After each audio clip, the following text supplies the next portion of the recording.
안녕하세요. 저는 얼마 전 이혼에 성공한 평범한 40대 초반의 여성이에요. 딸아이 하나 키우는 맛으로 홀로 살고 있는 싱글맘이기도 하죠. 남는 시간에 사연글 유튜브나 보면서 시간 보내곤 했는데 제가 직접 작성하게 되는 건 상상도 못 해봤어요. 그렇지만 제가 직접 글을 써야겠다는 생각이 들 정도로 제 상황은 정말이지 개판 5분 전이었답니다.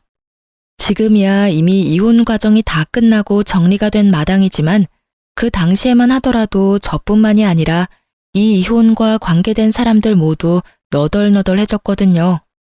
저와 남편은 정말이지 오랜 기간 사귀었어요. 솔직하게 말하면 남편이 질질 끌었다고 해야겠죠. 남편은 무슨 이유에서인지 결혼에 대한 생각이 없었고 저는 결혼에 대한 막연한 동경 같은 것이 있었어요.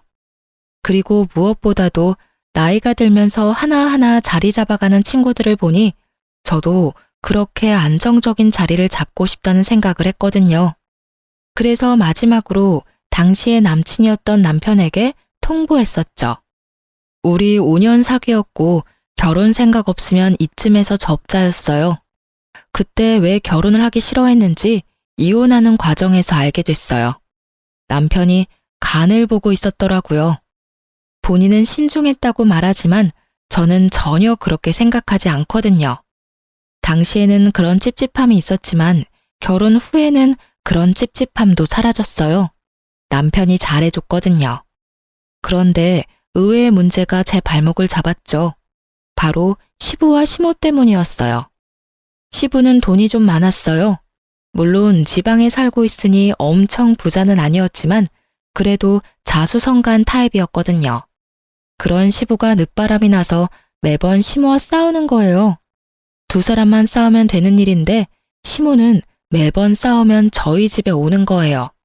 솔직하게 말해서 어느 한쪽 편을 들라고 했으면 더 편했을지도 모르죠. 계산 따라서 더 이득인 쪽에 붙으면 됐을 테니까. 하지만 그렇게 할 수도 없는 게 남편이 시부 밑에서 일하고 있었거든요. 시부 탓을 해버리면 남편 입장이 곤란해지는 거죠. 그리고 와이프인 저도 그 아슬아슬한 줄타기에 매번 동원돼야 했고요. 남편은 그런 시모도 시부도 대면대면하게 대했고 결국 시모의 감정 관리는 모두 제 몫이었죠. 저는 시부가 왜 바람피는지 누구와 바람이 났는지 그런 건 하나도 궁금하지 않았어요. 알면 아는 대로 피곤해질 일이고 솔직하게 말해서 너무 깊이 파고들 생각도 들지 않았거든요. 그렇지만 시모는 달랐어요. 저희 집에 와서 시부의 내연녀에 대한 이야기를 하며 제게 스트레스를 모두 퍼부어 버리더라고요. 처음에는 며느리에게 그런 모습 보이기 싫어서였는지 체면 칠해하려고 그랬는지 저희 집에는 오지 않고 남편에게 전화로만 하소연했었거든요. 하지만 결혼 후 1년이 지나기 시작하니 시부와 싸울 때마다 저희 집으로 찾아오더군요. 처음에는 그런 시모를 잘 달래야겠다고 생각했죠. 저도 사람이고 여자인데 바람피는 시부에 대한 분노가 없었겠어요? 시모가 딱하다고 생각했는데 나중에 알고 보니 꼭 시부가 잘못한 것만도 아니더군요. 이 상황을 한마디로 표현한다면 유유상종, 이 사자성어가 딱 들어맞는 것 같네요. 시모는 시모대로 시부에게 스트레스를 주고 있더군요.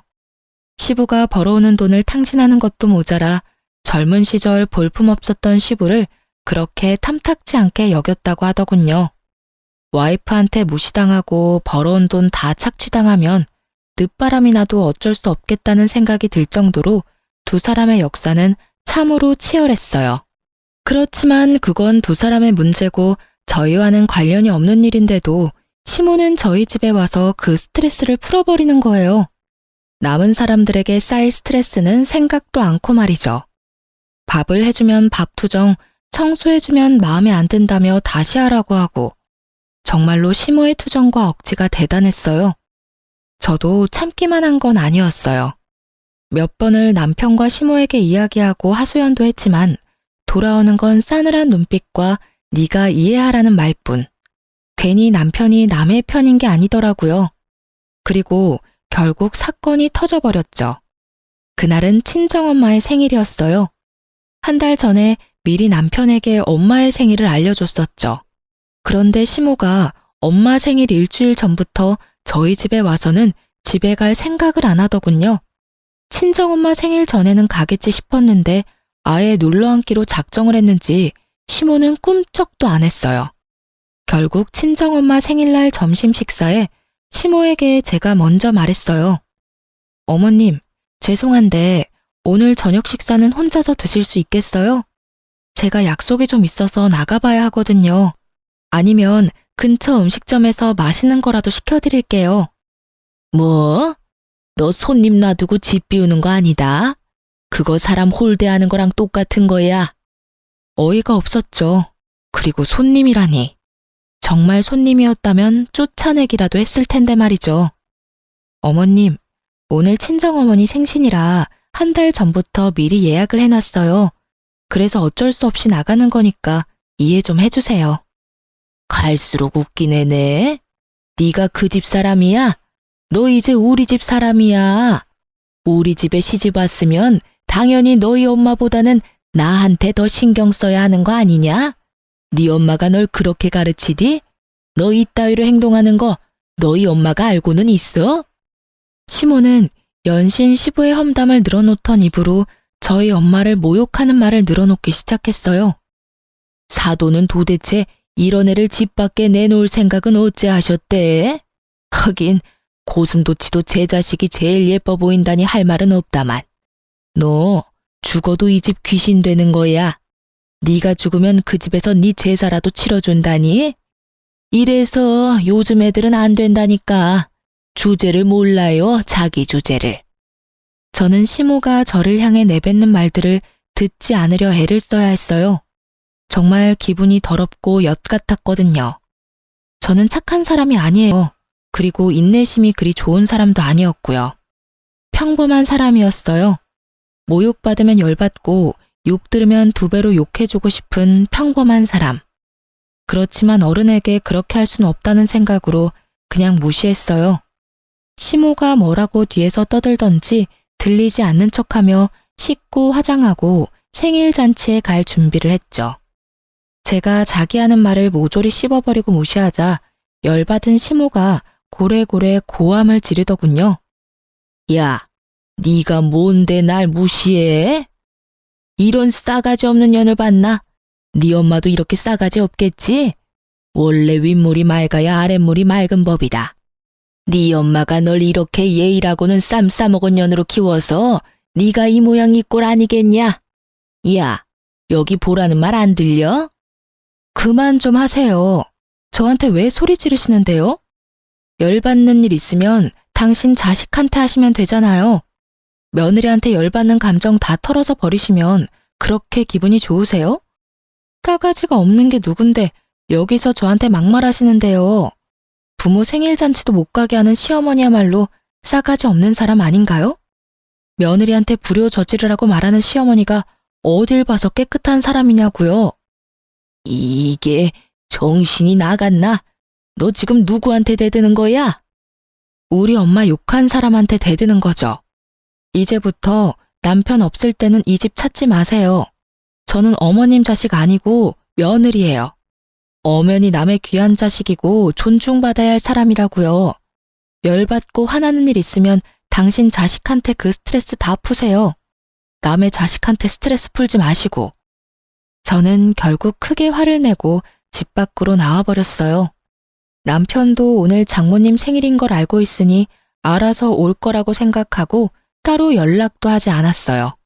솔직하게 말하면 남편 얼굴 보고 싶은 마음이 전혀 없었거든요.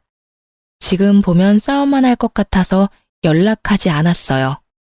저녁이 되면 이 불같은 감정도 가라앉을 테니 그때 남편 보면 되겠지 싶었거든요.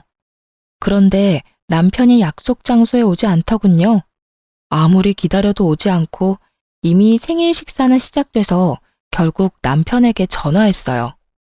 당신 도대체 어디... 야, 너 우리 엄마한테 무슨 말 했어? 왜 엄마가 집에서 혼자 울고 계시냐고. 당신 지금 집이야? 그래, 집이다. 넌 집구석 엉망으로 만들고 어딜 기어나간 거야? 주말에 청소 좀 하라는 말이 그렇게 고깝게 들렸냐? 어른이 그런 말 할 수도 있지. 그거 가지고 지금 열받았다고 시위하려고 밖에 나갔어? 당신 그럼 지금 준비 하나도 안 하고 집에 있는 거네? 준비는 무슨 준비를 해? 오늘 주말 근무하고 피곤해 죽겠구만. 야, 이 새끼야. 넌 지금 집에 있으면 안 되지. 무슨 소리 하는 건데? 엄마 지금 울고 계신다고. 당신이나 지금 집에 들어와야지. 우리 엄마 생일 오늘이라고 내가 말했어, 안 했어? 그게 오늘이었어? 그래, 이 새끼야. 네 마누라 엄마 생신이다. 한 달 전부터 말했잖아. 준비 자체를 안 한 거 보니 완전 잊어버린 거 확실하네. 그치만 당신이 집을 이렇게 만들어 놓고 나가서 나도 정신이 없었다고. 그런 일이었으면 엄마한테 그렇다고 나가면 될 일이지. 왜 엄마는 울려? 싸가지 없는 년, 너는 죽어도 이 집 귀신이다. 친정엄마 생일은 중요하고 나는 안 중요하냐? 그게 내가 어머님한테 들은 말이거든? 알지도 못하면서 지금 어머님 편 들고 있나 본데 당신이야말로 나한테 이러면 안 되지. 바쁜 당신 대신 어머님 감정 쓰레기통 된 게 나야. 내가 그 감정 다 받아내고 치우고 대신 스트레스 받고 있었거든? 원래는 다 네가 해야 되는 일이고. 그렇다고 어른한테 소리를 지르고 가면 내 욕만 했으면 나도 참았지. 근데 왜 우리 엄마를 들먹여? 누구는 남의 부모 이야기 못해서 참는 줄 알아? 어머님이 하신 말 중에 한 가지는 정확하게 들어맞네. 윗물이 맑아야 아랫물이 맑다더니 봐봐. 사돈 욕하면서 엄마 생일에 보내주지도 않으려는 어머님이나 장모님 생일 같은 건 싸그리 잊어버리고 대리효도 해준 나한테 화내는 당신이나 똑같다. 그치? 제 말에 남편 놈은 할 말이 없는지 말이 없더라고요. 그렇다고 그 침묵이 미안함을 뜻하는 게 아니라는 건 잘 알고 있었어요. 미안했다면 미안했다고 말했겠죠. 장모 생일도 모르는 놈이랑 결혼한 내 팔자가 참 웃겨. 어머님한테 전해. 그리고 당신도 잘 듣고. 대접을 받고 싶으면 대접 받을 만한 행동을 좀 하라고. 남한테 다 맡겨놓고 혼자 편안하게 지내는 거 나한테 미안하지도 않아? 어머님도 아버님이랑 사이 안 좋은 건 알겠는데 나한테 와서 그런 말 하면 다 자기 얼굴에 침 뱉는 일인 거 몰라서 지금 나한테 그러시는 거야? 당신이 봤을 때 아니다 싶으면 끊었어야지. 언제까지 나한테 다 맡겨놓을 셈이었니? 결국 남편은 헐레벌떡 뒤늦게 친정엄마의 생일에 찾아왔어요. 솔직히 용서해주고 싶은 마음은 눈꼽만큼도 없었어요. 이 사람과의 결혼 생활에 의심이 들기 시작한 게 그때가 시작이었던 것 같아요. 제 기분은 최악이었고 남편 놈은 눈치만 보더군요. 그날 저녁 집에 오는 길, 차에서 남편이 먼저 말하더군요. 여보, 미안해. 나는 장모님 생일을 잊은 게 아니고 어제까지는 분명히 생각하고 있었거든. 그런데 갑자기 집에 어머니가 울고 계시는 바람에 나도 모르게 잊어버린 거야. 누가 뭐래? 자기 부모 자기가 챙기는 거 맞지. 그러니까 앞으로도 당신이 어머님 챙겨. 나는 내 부모님 챙길 테니까. 그럼 됐지? 그러니까 앞으로 어머님 집에 오실 때마다 당신이 맡아서 어머님 받으려. 설마 어머님이 당신한테까지 막말하진 않겠지. 얼마나 귀한 아들인데 나쁜 말을 해? 순전히 남의 자식이니까 나쁜 말도 할 수 있는 거잖아. 뼈를 때리는 제 말에 남편은 입을 꾹 닫더군요. 자기가 해결할 수 있는 문제가 아니라고 생각한 듯 하더라고요. 집에 돌아갔더니 시모는 돌아갔더군요. 하지만 그 뒤에도 몇 번 집에 왔어요. 그리고 시모가 올 때마다 저는 집에서 나갔어요. 남편에게 시모 왔다고 전해주고 제 몸만 몰래 빠져나온 거죠. 결국 바쁜 와중에 시모의 감정 쓰레기통이 된 남편은 몇 주도 못 버티고 손을 들었어요. 시모에게 제발 집에 오지 말라고 빌며 시댁으로 보냈다더군요. 그래도 남의 자식이 아니라 제 자식의 부탁이니 말은 잘 들어주더군요. 그 뒤로는 시모도 저희 집에 온 일이 없었어요. 저도 남편도 평온한 시간을 되찾게 된 거죠. 저와 남편의 생활은 꽤나 오랫동안 유지가 됐어요. 시댁에서 시모와 마주쳐도 시모는 제게 한마디도 안 했어요. 기분이 나빠서라기보다는 자신이 여기서 화를 내고 짜증을 내면 남편에게 더 미움받을까봐 걱정했던 것 같더라고요. 그리고 시부에게 책 잡히는 게 싫어서 그랬던 것 같기도 하고요. 그리고 그런 시모 덕분에 저는 생각보다 편하게 시댁에 다닐 수 있었어요. 그 와중에 저와 남편 사이에는 딸아이가 태어났어요. 딸이 태어났을 때 가장 좋아했던 분이 시부였어요. 시부는 아들보다 딸을 원했는데 집안에 아들만 있으니 영 아쉬웠던 모양이었어요. 작고 앙증맞은 손녀딸의 존재는 시부에게는 오아시스 같은 느낌이었던 거죠. 매번 갈 때마다 손녀딸 데리고 오라고 한다든지 시모와 싸운 날에는 밖에서 식사나 하자며 손녀를 꼭 데리고 오라고 하셨거든요. 그런 시부의 지극정성에 제 딸도 어찌나 시부를 잘 따르던지 결국 시부의 총애를 듬뿍 받은 우리 집 상전으로 거듭났죠. 그렇게 즐겁고 평온한 시간이 계속될 거라 생각한 어느 날 남편이 회식이 있으니 늦을 것 같다는 카톡을 보내왔어요. 그 카톡을 보면서 저는 별 생각 없었어요. 요즘 자주 늦네? 이런 정도였죠. 승진과 각종 행사가 많았던 연말이었거든요. 그래서 늦는 것도 어쩔 수 없다는 생각이었고 저는 사회생활도 업무의 연장선이라고 보는 타입이라서 딱히 회식을 싫어한다거나 하지 말라고 한 적은 없었어요. 그런데 그날은 좀 특별했어요. 낮부터 애가 열이 나는 데다가 약을 먹여도 3시간 만에 다시 열이 오르고 다시 약을 먹이고 이런 상황의 연속이었거든요. 걷잡을 수 없이 열이 올랐을 때는 이미 자정이 다 되어가는 시간이었어요. 혼자 애를 데리고 병원으로 갈 자신이 없었고 남편에게 연락부터 했어요. 그런데 전화기가 꺼져 있더군요. 결국 전화번호를 뒤지다가 정말 우연히 받아놓은 남편 부하 직원의 연락처를 발견했죠. 그 부하 직원이라면 분명히 남편과 같이 있을 거라는 생각으로 그 사람에게 전화를 했어요. 늦은 시간에 죄송해요. 지금 회식하는데 남편 옆에 있죠? 이 사람이 전화기가 꺼져 있던데. 에? 회식이요? 저희 회식은 다음 주에 잡혀 있는데요. 그 말에 제 머릿속에는 경고음이 들리는 것 같았어요. 거짓말, 그리고 외박. 이 조합으로 생각나는 건 단 하나뿐이었어요. 어떤 여자라도 생각날 수밖에 없는 단어. 아닐 거라고 믿고 싶은 남편의 외도, 그거였어요.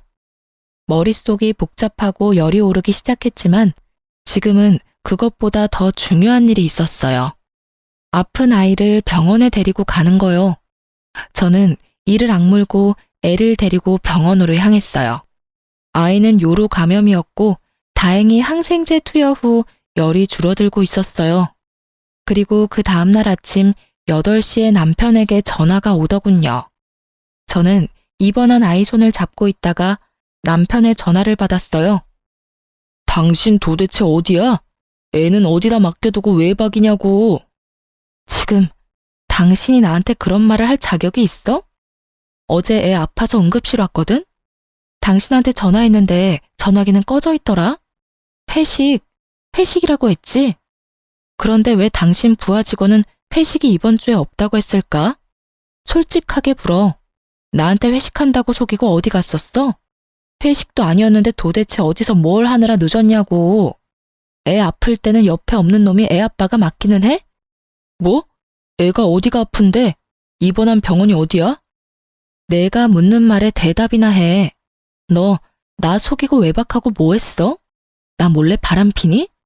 애가 이렇게 어린데 설마 바람 피는 건 아니지? 그럼 어제 그건 당신이 싫어하는 친구 만나러 간다고 당신한테 거짓말한 거야. 외도 같은 건 아니고 당신이 싫어하던 그 친구 있잖아. 매번 동업하라는 친구. 정말 미안해 여보. 제가 무슨 말을 해도 남편은 미안하다고만 하더군요. 그리고 절대로 외도가 아니라고 했고요. 남편의 친구 중에 제가 싫어하는 친구가 있긴 했어요. 사기꾼 같은 놈이 하나 있었는데 그 놈이 보자고 한다고 남편이 외박을 한다? 그건 아니라고 생각했어요. 남편도 그 친구를 곤란해하는 게 눈에 보여서 제가 남편 대신 그 친구 못 만나도록 못 박은 거거든요. 그 친구한테 제 핑계대고 피하라고. 그러니 그런 친구 때문에 외박을 할 리가 절대 없어요. 저는 남편의 사과를 받아들이는 척 하면서 남편 차 조수석 뒤에 녹음기를 넣어뒀어요. 아니면 다행이고 만약 맞다면 족쳐야 하니까요. 그리고 저는 남편 놈의 더러운 거짓말을 다시 알게 됐죠. 차 안에 놔둔 녹음기에 남편의 전화 내용이 고스란히 녹음됐거든요. 여자와 함께 만나 대화하는 내용뿐만 아니라 와이프에게 들켰으니 이제 만나는 거 조심해서 만나자는 내용도 있었어요. 그 대화 내용을 듣는데 얼마나 웃겼는지 아세요? 두 사람이서 절대로 들키지 않을 계획을 열심히 짜더군요. 폰 들키는 거 대비한 세컨폰 만드는 것부터 세컨폰 숨겨뒀을 때는 네이버 블로그 댓글창을 이용해 대화하자고요. 배신감에 저는 남편 놈에게 복수심을 활활 불태웠어요. 솔직하게 말하면 당장이라도 남편과 상간녀에게 달려가 제게 눈물 흘리게 만든 값을 받아내고 싶었어요. 그렇지만 이때 저는 그런 생각을 했죠. 제가 이혼을 하지 않겠다고 다짐했다 하더라도 상황이 어떻게 굴러갈지는 알 수 없을 거라고. 그래서 저는 증거를 모으기 위해서 남편과 상간녀를 미행하기로 했어요. 남편을 미행해서 상간녀의 집을 알아냈고 상간녀의 집 앞을 지키고 섰어요. 그런데 얼마 뒤 저는 정말로 당황할 수밖에 없었어요. 정말로 의외의 인물이 밖으로 나왔거든요. 저는 너무 당황한 상태로 사진부터 찍었어요. 상간녀에게 직접 가서 따지려고 했던 제 계획은 잠시 뒤로 물렸어요. 저는 계획을 바꿔서 남편부터 추궁하기로 했어요. 그리고 여차하는 순간 저 인물이 저에게는 도움이 될 것 같았거든요. 저는 그날 저녁 남편에게 가서 말했어요. 나랑 이야기 좀 해. 당신 나 말고 다른 여자 생긴 거 맞지? 갑자기 무슨 말이야. 이상한 소리 하지 말고 식사나 하자. 말 돌리지 말고. 나 당신 차 안에 녹음기 넣어놨었어. 거기 이미 다 녹음됐더라고. 당신이랑 그 여자 작당하는 거. 지금 당장 헤어져. 그러면 내가 용서해 줄게. 용서? 야, 네가 뭔데 날 용서하고 말고 해. 진짜 어이가 없어서. 내가 바람을 피든 말든 당신이 뭔 상관인데? 나도 당신처럼 성질 더러운 여자랑 사는 거 싫어. 그 성질 더러운 여자 싫으면 결혼은 왜 하자고 그랬어? 그리고 처음부터 내가 성질이 더러웠어? 너랑 네 엄마한테 그만큼 당하는데 성질이 안 더러워지는 게 이상하지. 그래서 어쩔 건데? 나랑 이혼이라도 하겠다는 거야? 이혼이 별거야? 서로 싫어지면 헤어지는 게 맞는 거지. 그래, 헤어져. 헤어지고 나도 좀 편하게 살아보자. 솔직하게 말해서 너 우리 엄마한테 예의 없이 구는 것도 얼마나 열받았는지 알기는 해? 그 여자는 당신처럼 이렇게 아나무인인 사람이 아니야. 상간녀를 두둔하는 말을 하며 남편놈이 실컷 짓거리더군요. 제 무덤 파는 줄 모르고 열심히 파서 묻히기 전에 한 번 더 물어봤어요. 그래서 이혼하겠다. 그 말이지? 그래, 이혼해 줄게. 내가 용서해 주겠다고 했는데도 굳이 지옥길로 알아서 걸어가겠다. 이 말이지? 제 말이 심상치 않음을 느꼈는지 남편놈이 잠깐 흠칫하더군요. 그렇지만 자기도 뱉은 말이 있으니 번복하지는 않더군요. 뭐든지 법대로 할 거야, 법대로. 그래, 그럼 이혼해 줄게. 아버님이랑 어머님한테 이야기하러 가자. 당신 바람나서 애랑 나 버리고 이혼하겠다고 이야기할게. 남편놈 얼굴이 새카맣게 변하더군요. 시아버지 밑에서 일하는 남편놈은 자기 딸이 시아버지의 마음을 얼마나 많이 사로잡았는지 잘 알고 있었거든요. 친권이랑 양육권은 안 줄 거야. 넌 나한테 주게 되어 있어. 이 이혼은 전적으로 다 네 탓이니까. 넌 바람을 폈고 너희 엄마는 나를 괴롭히고 내 친정을 모욕했지. 게다가 아이가 아플 때도 바람을 폈으니 애를 데려갈 자격이 있기나 하겠어? 제 말에 남편이 부들부들 떨더군요. 저는 남편 놈을 강제로 시댁으로 끌고 가서 시부모에게 이혼 이야기를 꺼냈어요. 아버님, 어머님, 저희 이혼하기로 했어요. 제 말에 시모가 비웃으며 한마디 하더군요. 내 그렇게 될 줄 알았어. 네가 잘나면 얼마나 잘났다고 시어머니 이겨먹고 잘 살 줄 알았어? 당신은 좀 가만히 있어. 며느라가 왜 갑자기 이혼을 하겠다고 하냐? 그 문제가 아니면 다시 생각해보고. 이 사람이 바람을 폈어요, 아버님. 그 말에 시부가 찔끔 놀라더군요. 자기도 바람을 폈으니 말이죠. 그런데 제가 용서해 줄 테니 그 여자랑 인연 끊으라고 했는데 그럴 바엔 저랑 이혼하는 게 낫겠다고 하더라고요. 그래서 원하는 대로 이혼해 주려고요. 전 분명히 기회를 줬어요. 그런데 그걸 거절한 건 남편이에요. 그럼 우리 손녀딸은? 제가 데려갈 거예요. 이 사람 아이 열이 펄펄 나서 병원 간 날에도 상간녀 만나느라 제 연락도 못 받은 인간이거든요. 그런 사람한테 양육권에 친권이 가당키는 해요? 으이구, 네가 잘했어야지. 왜 우리 아들 욕을 하고 그래? 오냐, 이혼해라. 누가 와도 너보다는 낫겠어. 호언장담하는 시모를 보며 저는 속으로 비웃어줬어요. 아무것도 모르는 저 할머니가 상간녀 정체를 알고도 저렇게 평온하겠나 싶었거든요. 확답을 듣고 나니 이 두 사람을 용서할 생각이 완전히 사라졌어요. 그렇게 저는 이혼을 하기로 하고 짐을 챙겨 아이와 함께 집을 나왔어요. 그리고 이혼 소송에 관해 이야기 나누자며 남편과 시부모를 가게로 데려왔어요. 시부모에게는 손녀를 마지막으로 볼 수 있게 해주겠다고 했죠. 그렇게 식당에서 저는 시부모와 남편에게 말했죠. 확실하게 이혼하기 전에 식사 한번 대접해드리고 싶었어요. 아가, 이혼은 다시 한 번 더 생각해보거라. 이 빚덩이 같은 것이 아버지 없이 살면 얼마나 힘들겠니? 당신은 왜 그런 말을 해요? 제가 뭐라고 그렇게 두둔하냐고요? 그리고 넌 뭐가 그렇게 매번 당당해? 식사 대접? 웃기고 앉았네. 네가 왜 우리한테 식사를 대접해? 뭔 꿍꿍이가 있으니까 불렀겠지. 우리 아들한테서 얼마나 뜯어먹을 작정이야? 말씀이 심하시네요. 뜯어먹기는 누가 누굴 뜯어먹어요? 그건 어머님이 곧 하시게 될 텐데요. 저의 말과 함께 방 밖에서 똑똑 노크 소리가 들렸어요. 손님이 오신 모양이네요. 애초부터 식사 자리는 6명으로 세팅이 되어 있었어요. 제가 상간녀를 불렀거든요. 어차피 하게 될 상견례 미리부터 시켜주려고요. 그리고 문이 열리고 들어선 사람들의 얼굴을 보고 시부모와 남편의 얼굴이 완전 경악으로 물들었어요. 인사들 하세요.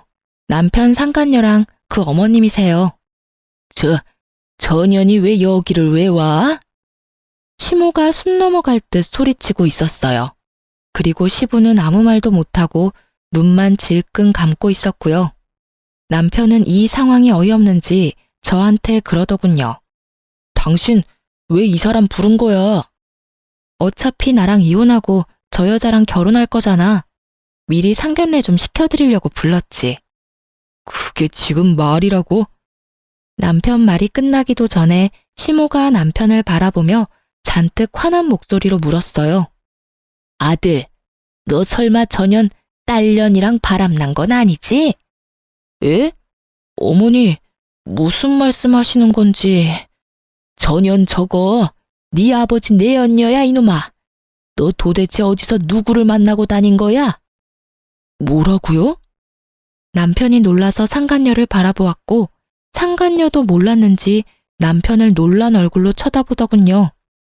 내가 전년 때문에 마음고생한 거 생각하면 네가 나한테 이러면 안 되지. 아들까지 전년 딸한테 놀아나고 지금 뭐 하는 짓들이야? 남편이고 아들이고 도움되는 것들이 없어? 아버지, 이게 대체 다 무슨 소리예요? 아버지가 바람 피운 상대가 정말로... 시부는 말이 없었고 시부의 내연녀도 말이 없었죠.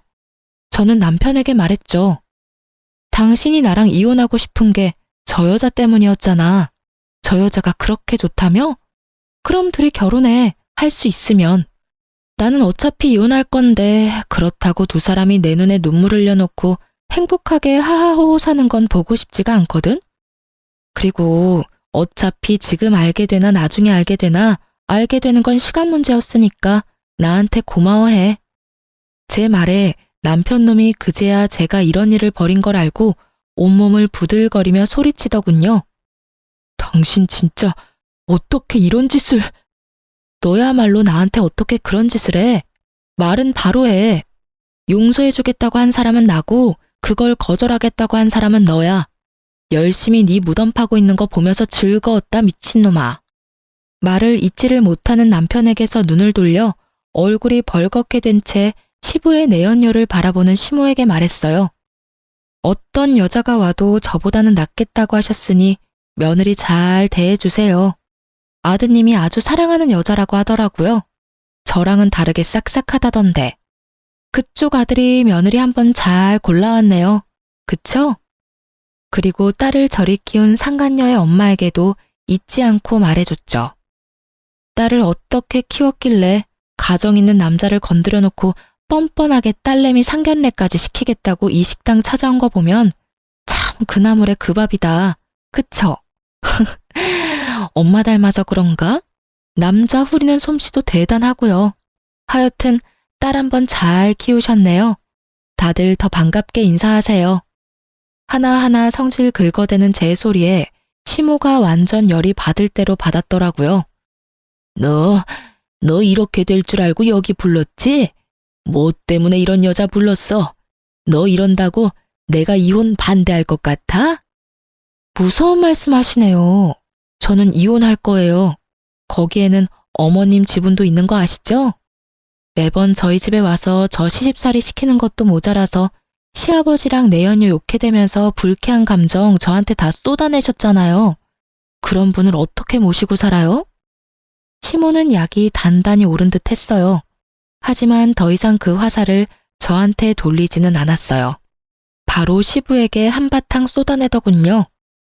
당신 때문에 내가 이게 무슨 꼴이야. 저 새파랗게 어린 년 때문에 내가 당한 꼴을 봐. 당신이 저런 년이랑 바람만 피우지 않았어도 내가 이렇게 꼬투리 잡힐 일이 없었을 거라고. 저번에도 말했지만 나는 절대로 당신이랑 이혼 못해. 아이고 내 팔자야. 어떻게 남편 복도 없는 년이 자식 복, 며느리 복까지 없어서 이 수모를 당하고 살아? 너도 마찬가지야 이놈 자식아. 네 아버지만으로는 부족하더냐? 할 짓이 없어서 계집질을 해. 그것도 저런 년 딸한테 홀딱 빠져가지고. 어떻게 너마저 나를 배신해? 시모가 쏟아붓는 말에 남편 얼굴이 하얗게 질리더군요. 재혼? 꿈도 못 꾸겠죠. 제 어미 가슴에 못 박은 여자 딸이랑 무슨 결혼을 해요? 혼인의 혼자만 꺼내도 시모가 뒤로 넘어갈 판인데. 이게 다 무슨 일이야? 엄마, 이야기 좀 해봐. 엄마 만나는 사람이 이 사람 아버지야? 상간녀도 제 어머니가 어떤 사람인지를 알았어요. 너야말로 이게 다 무슨 일이야? 너 제대로 된 남자 만난다고 하지 않았어? 그런데 불륜? 상간녀의 어머니도 자기 딸이 어떤 사람인지 알게 됐죠. 엄마야말로 불륜이잖아. 나한테는 일찍 사별하고 돈만 많이 벌어다 놓은 영감이라며. 얘가 못하는 소리가 없어? 엄마가 언제 그렇게 말했어? 엄마는 나한테 화내면 안 되지. 엄마도 똑같이, 아니, 나보다 더한 짓 했으면서. 결국 이 집도 저 집도 똑같이 풍비박산이 나버렸죠. 그리고 그 와중에 웃는 건 저뿐이었고요. 정말 너무나 통쾌하기 짝이 없는 장면들이었어요. 상간녀와 남편의 행복한 미래는 이미 산산조각 났고 두 사람의 암울한 미래 앞에는 부모님들이 있었죠. 서로가 서로를 물고 뜯는 상황을 보며 저는 차분히 모든 걸 보고 있었어요. 그러게 남의 눈에 눈물 흘리게 만들면 자기 눈에는 피눈물 나는 거 미리 알았어야죠. 서로 물고 뜯다가 잠시 소강 상태가 되자 저는 그제야 가방에서 이혼 서류 꺼내 남편에게 던져줬어요. 이혼 서류야. 내가 작성할 건 이미 다 했고 나머지는 당신이 작성해서 내. 소송 때 보자. 아, 그리고 미리 축하해. 두 사람 행복하게 살았으면 좋겠네. 절대로 이루어질 수 없는 두 사람의 미래를 축하하며 저는 자리를 떠났습니다. 남은 사람들이야 신경 쓸 필요 있나요? 저도 제 감정 추스리기에 바쁜 사람인데 이 와중에 날 엿먹인 인간들을 위한 배려 같은 건 필요 없잖아요. 그렇게 이혼은 진행됐어요. 남편 놈도 그 상간녀를 포기하지 못한 듯 보였어요. 하긴 뜯어내면 뜯어낼수록 더 들러붙는 게 불륜 사이라고 하지 않던가요. 그렇지만 부모들이 그걸 바라지 않는데 두 사람이 그 뜻을 이룰 수는 없겠죠. 시모는 결국 그 일 이후로 완전 정신적인 타격을 받아서 정신과에 다니고 있다고 하더라고요. 시부의 배신 때문에 그렇게 열받아서 저한테 모든 걸 쏟아내던 시모였는데 결국 아들놈까지 자기를 배신하는 짓을 했으니 정신이 남아나겠어요? 저 같아도 정신과 다닐 만큼 타격을 받았겠죠. 어떤 여자라도 저보다 낫겠다며 그렇게 호언장담을 하며 이혼하라고 떵떵거리더니 정작 이혼하고 나서 아들이 데려온 여자가 시부 내연녀의 딸이라니 게다가 얼마나 웃겨요? 남편 바람난 것 때문에 그렇게 열받은 사람이 아들 바람나서 며느리가 이혼하게 됐는데 잘 됐다며 이혼하라고 말하는 것 자체가 말이죠. 저 같으면 자기 아비랑 똑같은 짓 했다면서 냅다 두드려 패버렸을지도 모르는데 역시 남다른 정신세계를 가지고 있는 분이셨어요. 그리고 남편은 정말 웃겼어요. 이혼 소송 중에 시부와 남편 저 셋이 다시 만난 적이 있었거든요. 시부가 불러들인 거였어요. 시부가 저한테 그러더라고요. 너 정말로 이혼할 생각이냐? 나는 너희가 이혼하지 않았으면 좋겠다. 내가 아들에게 나쁜 영향을 줬다고는 생각하지만 그렇다고 아들이 잘못된 상대와 재혼하는 건 아니라고 생각하거든. 아버지, 저희 정말로 이혼할 거예요. 그리고 저는 이 사람보다 그 여자가 더 좋다고요. 아버지가 이해 좀 해주실 수 없어요? 안 된다면 절대로 안 돼. 그 여자 말고 다른 여자를 데려왔으면 또 모를까. 너는 그 여자가 어떤 여자인지 알면서도 나한테 재혼 이야기를 꺼내? 그리고 손녀딸이랑 며느리 다시 데려오지 않으면 너한테는 절대 상속 같은 건 없어. 알았어? 아버지, 잘못한 건 제가 아니라 아버지잖아요. 웃기시네.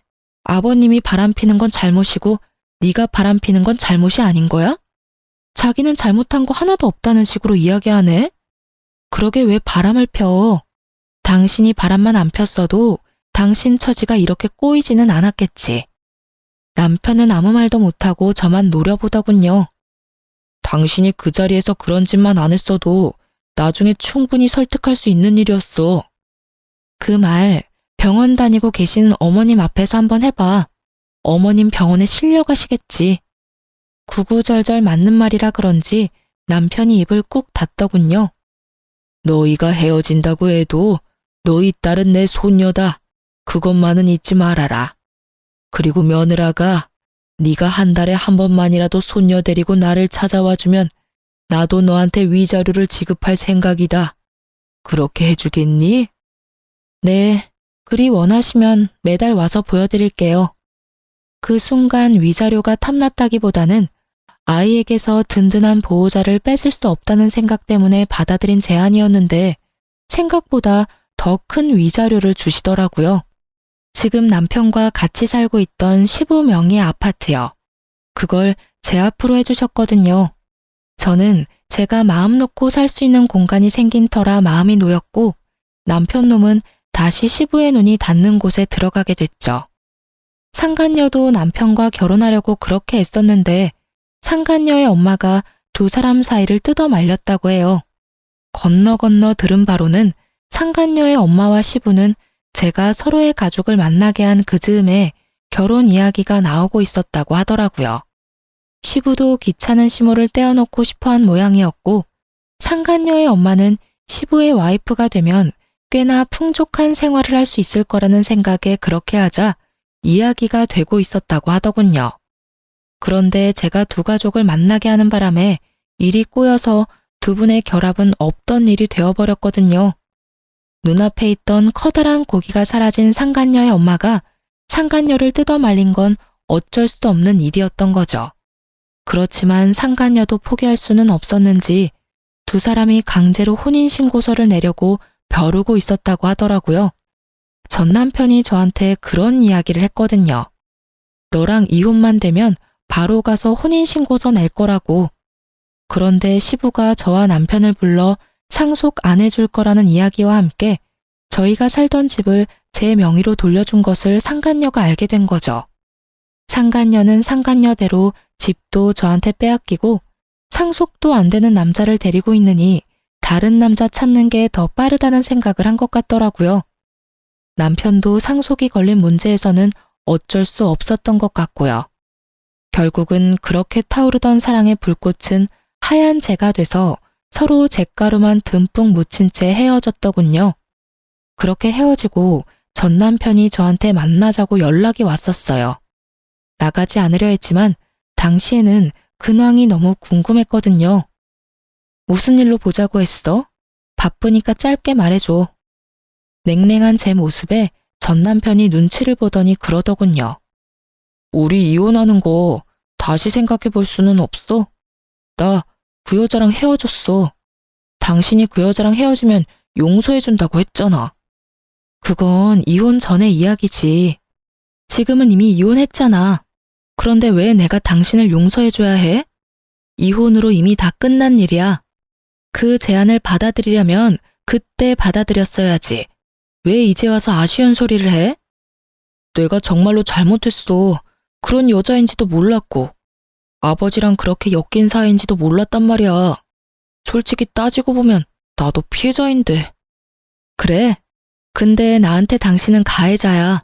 내 가슴에 비수 꽂고 다른 년이랑 바람난 전 남편.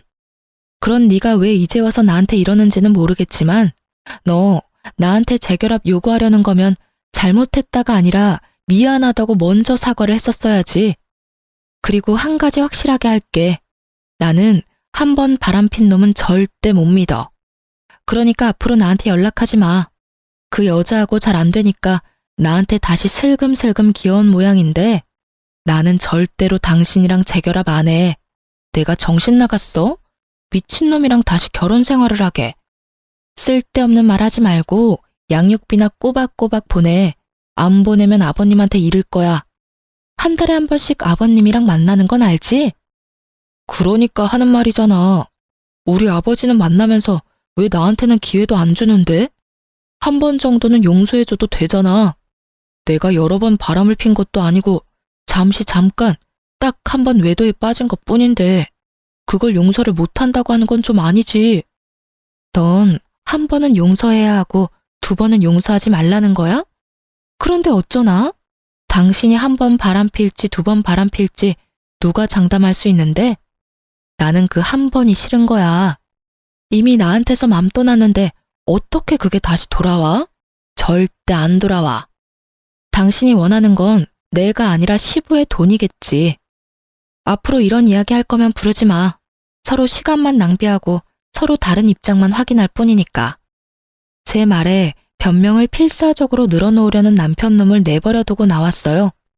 아시는 분들은 아실 텐데요. 제 생각에 바람은 습관이에요. 절대 안 한다 맹세해도 그런 상황이 오면 하게 되어 있거든요. 저런 제안은 빠르게 손절하는 게 정답이랍니다. 제가 아는 사람 중에는 바람 피는 남편 용서해줬다가 뒤통수 맞은 사람도 있거든요. 그리고 남편놈이 저한테 재결합을 이야기했지만 그게 제가 좋아서 이야기한 건 아니잖아요. 아무리 봐도 시부의 돈이 아까운 게 눈에 보이잖아요. 일이 꼬이지 않아서 시부가 재혼을 허락했다면 이놈이 저 앞에서 이렇게 아쉬운 소리를 할 리가 있겠어요? 사랑도 없는 결혼을 다시 시작할 필요가 없잖아요. 어떤 사람들은 상황이 잘 풀렸으니 그냥 받아주지 그랬냐고 물었죠. 그런데 그런 생각이 들었어요. 시부가 만약에 돌아가시고 나면 저 남자가 그때도 저를 와이프로 여길까 하는 생각이요. 애초에 돈 때문에 상간녀와 헤어진 남자인데 시부의 돈과 재산이 상속되면 당연히 다른 여자 만나는데 주저하지 않겠죠. 그리고 어떤 이유보다도 그 남자가 저를 여자로 보지 않는다는 점이 제일 컸어요. 그것만큼 비참한 게 없으니까요. 그래도 지금은 잘 살고 있으니까 이런 생각도 안 하고 살아요. 떨쳐내는 게 힘들었지만 지금은 그때의 일에 묶여있지는 않으니까요. 쓰다 보니 길어졌네요. 제 사연 들어주셔서 감사합니다. 아, 저에게 응원의 한마디 댓글로 써주시면 더욱 감사할 것 같아요. 여러분, 좋은 하루 되세요.